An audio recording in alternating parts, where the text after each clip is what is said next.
The vast majority of customers would prefer to make a large complex purchase without ever talking to a sales rep at all. The last keynote I did for Gartner was, I think it was like 43% of customers said they'd rather buy without talking to a sales rep. And then a year later it was like 73%. And so the heart and soul of this book, we kind of start with that story a little bit and some of those data points, but we go in a different direction because the logical question would be like, how do I sell without using reps or whatever? But I think the more interesting question for us, at least right now across the next 5 to 7 years, is what would it take to be the one sales professional or the sales team that customers actually do want to talk to? What would that look like?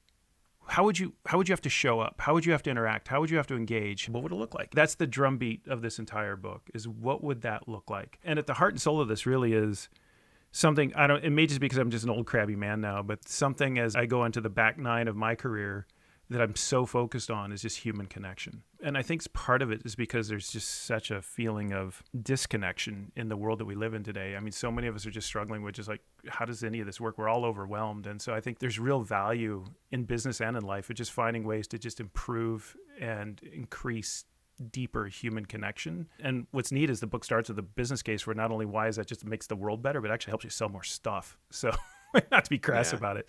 So that's kind of where the book's coming from.